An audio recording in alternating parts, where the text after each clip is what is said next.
ಸುತ್ತೋದಕ್ಕೆ ಯಾವ ದೇಶ ಆದ್ರೇನು ಯಾವ ಊರಾದ್ರೇನು ನಾನಂತೂ ಸುತ್ತೋಕೆ ರೆಡಿ ಆಗಿದ್ದೀನಿ. ನೀವು ನನ್ನ ಜೊತೆ ಬರೋಕೆ ರೆಡಿ ಆಗಿದ್ದೀರಾ? Welcome to just travel.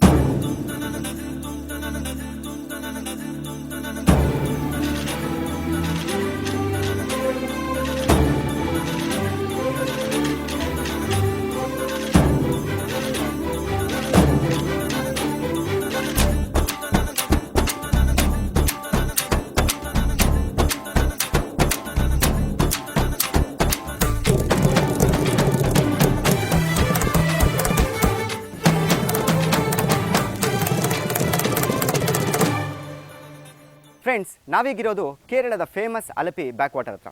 ಬನ್ನಿ, ಟ್ರಾವೆಂಕೂರ್ ಹಾಲಿಡೇಸ್ನ ಹೌಸ್ ಬೋಟ್ನಲ್ಲಿ ಹೋಗ್ತಾ ಮಾತಾಡೋಣ.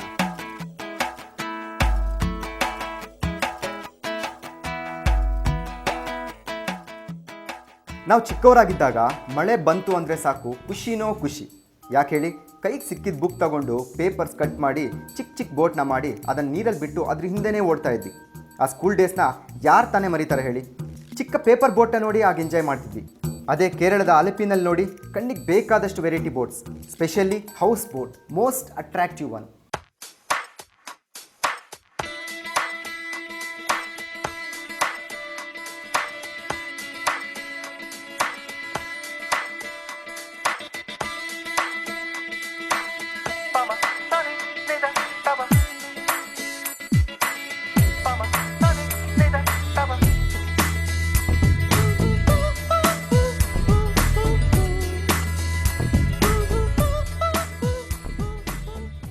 ಸುತ್ತಮುತ್ತ ಬ್ಯಾಕ್ ವಾಟರ್, ಅಲ್ಲಲ್ಲಿ ಸಣ್ಣ ಸಣ್ಣ ಐಲ್ಯಾಂಡುಗಳು, 700ರಿಂದ 800 ಹೌಸ್ ಬೋಟ್ಗಳು ನಾವಿಲ್ಲಿ ಕಾಣ್ತೀವಿ. ಇನ್ನು ಫಿಶಿಂಗ್ ಬೋಟ್ಸ್ ಅಂತೂ ಲೆಕ್ಕನೇ ಇಲ್ಲ. ಬಸ್ ಸ್ಟಾಪ್ಗಳಲ್ಲಿ ಬಸ್ಸಿಗೆ ಕಾಯೋ ಹಾಗೆ ಇಲ್ಲಿ ಬೋಟಿಗೆ ಕಾಯ್ತಾ ಇರ್ತಾರೆ. ನೀವು ಒಂದು ಕಡೆಯಿಂದ ಮತ್ತೊಂದು ಕಡೆಗೆ ಹೋಗಬೇಕಾಗಿದ್ದರೆ ಬೋಟ್ನಲ್ಲೇ ಹೋಗಬೇಕು. ಸ್ಕೂಲ್ಗೆ, ಕಾಲೇಜ್ಗೆ, ಕೆಲಸಕ್ಕೆ ಹೋಗೋರು ಪ್ರತಿದಿನ ಈ ರೀತಿಯೇ ಪ್ರಯಾಣಿಸೋದು. ಬಾಂಬೆಯಲ್ಲಿ ಯಾವ ಥರ ನೀವು ಲೋಕಲ್ ಟ್ರೈನ್ಗಳು ನೋಡ್ತೀರೋ ಅದೇ ರೀತಿ ಇಲ್ಲಿ ಬೋಟುಗಳನ್ನ ನೋಡ್ಬೋದು. ಬಸ್ಸುಗಳಲ್ಲಿ ಸಾಮಾನ್ಯವಾಗಿ ನಾವು ನೋಡೋ ಡೀಲೆಕ್ಸ್, ಲಕ್ಸುರಿ ಥರನೇ ಇಲ್ಲೂ ನಮ್ಮ ಸ್ಟ್ಯಾಂಡರ್ಡ್ಗೆ ತಕ್ಕಾಗಿ ಬೋಟ್ನಲ್ಲಿ ಸುತ್ತಾಡ್ಬೋದು. ಇಲ್ಲಿರೋ ಮೀನುಗಾರರು ಸಂಜೆ ಹೊತ್ತು ಬಲೆನ ಹಾಕ್ತಾರೆ. ಹಾಗಾಗಿ ಸಂಜೆ ಆದಮೇಲೆ ಹೌಸ್ ಬೋಟುಗಳ ಓಡಾಟ ಕಂಪ್ಲೀಟ್ಲಿ ಸ್ಟಾಪ್. ಇಲ್ಲಿ ನೋಡಿ, ನಮ್ಮ ಮೆಜೆಸ್ಟಿಕ್ನಲ್ಲಿ KSRTC ಮತ್ತು BMTC ಬಸ್ಸುಗಳು ನಿಂತಿರುತ್ತಲ್ವ, ಹಾಗೆ ಈ ಬೋಟುಗಳು ಕೂಡ ಪ್ಯಾಸೆಂಜರ್ಸ್ಗಾಗಿ ಕಾಯ್ತಾ ಇರೋ ಹಾಗಿದೆ. ವೆರೈಟೀಸ್ ಆಫ್ ಬೋಟ್ಸ್ನ ನಾವಿಲ್ಲೇ ನೋಡ್ಬೋದು ಅಲ್ವಾ. ಅಂದ ಹಾಗೆ ಕೆಲವು ಕಡೆ ಪ್ರಯಾಣಿಸುವಾಗ, ಸ್ಪೆಷಲಿ ನ್ಯಾರೋ ರೂಟ್ನಲ್ಲಿ ಹೋಗುವಾಗ ನಮ್ಮಲ್ಲಿ ಟ್ರಾಫಿಕ್ ಜಾಮ್ ಆಗುತ್ತಲ್ಲ, ಅದೇ ಥರ ಇಲ್ಲೂ ಕೆಲವು ಸಲ ಒಂದೇ ಕಡೆ ಸ್ಟ್ರಕ್ ಆಗ್ತೀವಿ. ಒಂದು ಕಡೆ ಅಂತೂ ನಮ್ಮ ಆಪೋಸಿಟ್ ಡೈರೆಕ್ಷನಿಂದ ಒಂದಾದಮೇಲೆ ಒಂದು ಹೌಸ್ ಬೋಟ್ಗಳು ಬರ್ತಾನೇ ಇತ್ತು. ಇದನ್ನು ನೋಡಿ ನಾವೇನಾದರೂ ಒನ್ ವೇ ರೂಟ್ಗೇನಾದರೂ ಬಂದುಬಿಟ್ವಾ ಅಂತ ನನಗನ್ನಿಸ್ತಾ ಇತ್ತು. ಯಾವಾಗಲೂ ಒನ್ ವೇ ರೋಡ್, ಟ್ರಾಫಿಕ್ ಜಾಮ್ನಲ್ಲಿ ಸಿಕ್ಕಾಕೊಂಡು ಓಡಾಡೋ ನಮಗೆ ಇದನ್ನು ನೋಡಿದ ತಕ್ಷಣ ಹಾಗೆ ಅನಿಸೋದು ವಿಶೇಷ ಏನಲ್ಲ ಅಂತ ನನ್ನ ಭಾವನೆ.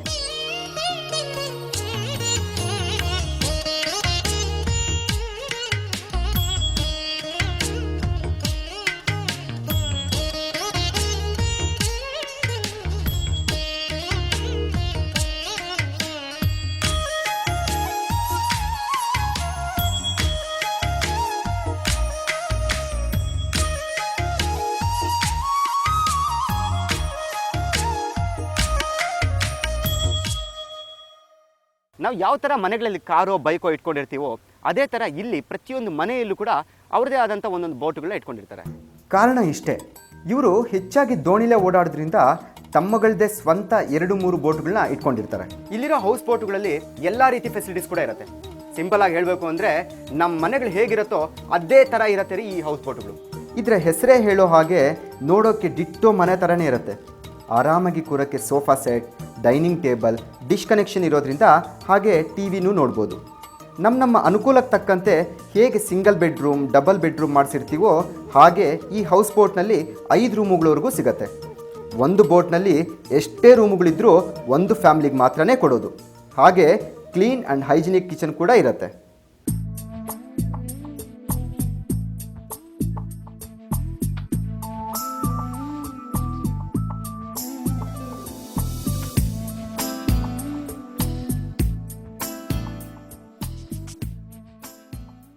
ನಾವು ಮನೆಯಲ್ಲಿ ಏನು ತಿಂಡಿನ ಕೇಳ್ತೀವೋ ಆ ತಿಂಡಿನ ಮಾಡ್ಕೊಡ್ತಾರೆ.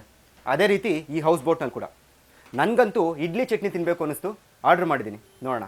ಕೇರಳದಲ್ಲಿ ನಾವು ನೋಡೋ ಮತ್ತೊಂದು ಸ್ಪೆಷಾಲಿಟಿ ಅಂದರೆ ವೆಲ್ಕಮ್ ಡ್ರಿಂಕ್ ಆಗಿ ಎಳ್ನೀರನ್ನ ಕೊಡ್ತಾರೆ. ಅಂದಹಾಗೆ ಈ ಹೌಸ್ ಬೋಟ್ನಲ್ಲಿ ನಾವು ಕೇಳೋ ಯಾವುದೇ ವೆಜ್ ಆ್ಯಂಡ್ ನಾನ್ ವೆಜ್ ಎರಡನ್ನೂ ರುಚಿಯಾಗಿ ಮಾಡಿ ಸರ್ವ್ ಮಾಡ್ತಾರೆ. ಕಿಚನ್ ಚಿಕ್ಕದಾಗಿದ್ದರೂ ಅಚ್ಚುಕಟ್ಟಾಗಿರುತ್ತೆ. ಅಷ್ಟೇ ಅಲ್ಲ, ಕ್ಲೀನಾಗಿ ಕೂಡ ಇರುತ್ತೆ. ನೋಡ್ತಾ ಇದ್ದ ಹಾಗೆ ಬಿಸಿ ಬಿಸಿ ಇಡ್ಲಿ, ಸಾಂಬಾರ್, ಚಟ್ನಿ ರೆಡಿ ಆಗೇ ಹೋಯಿತು.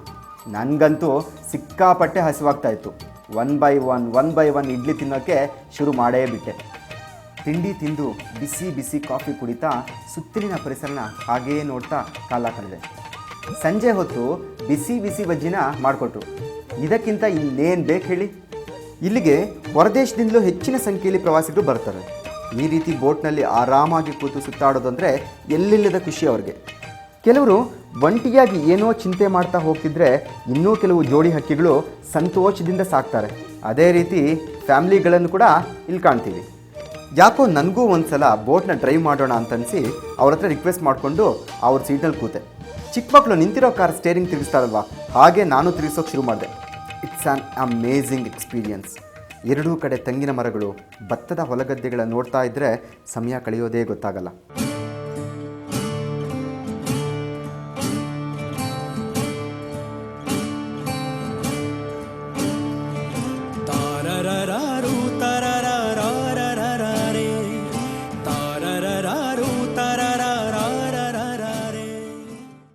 ಒಂದು ಕಡೆ ಮಕ್ಕಳು ಖುಷಿಯಾಗಿ ನೀರಲ್ಲಿ ಆಡ್ತಾ ಇದ್ದರೆ, ಮತ್ತೊಂದು ಕಡೆ ತಾಯಿ ತನ್ನ ಮಗುಗೆ ಸ್ನಾನ ಮಾಡಿಸ್ತಿರೋ ದೃಶ್ಯ.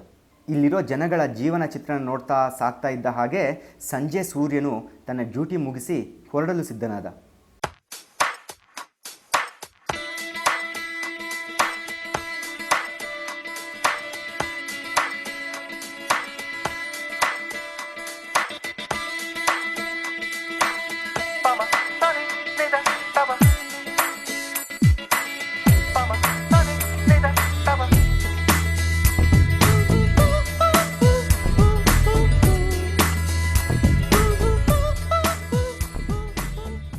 ನವ ಕರ್ನಾಟಕ ಪಬ್ಲಿಕೇಶನ್ ಅವರು ಹೊಸ ಬುಕ್ಸ್ನ ಲಾಂಚ್ ಮಾಡ್ತಿದ್ದಾರೆ.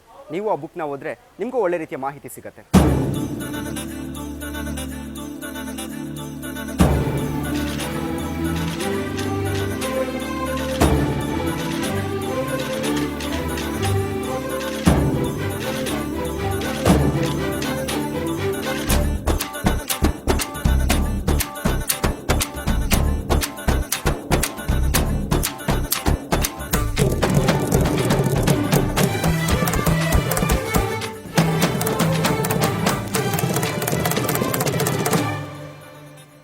Let's take a short break.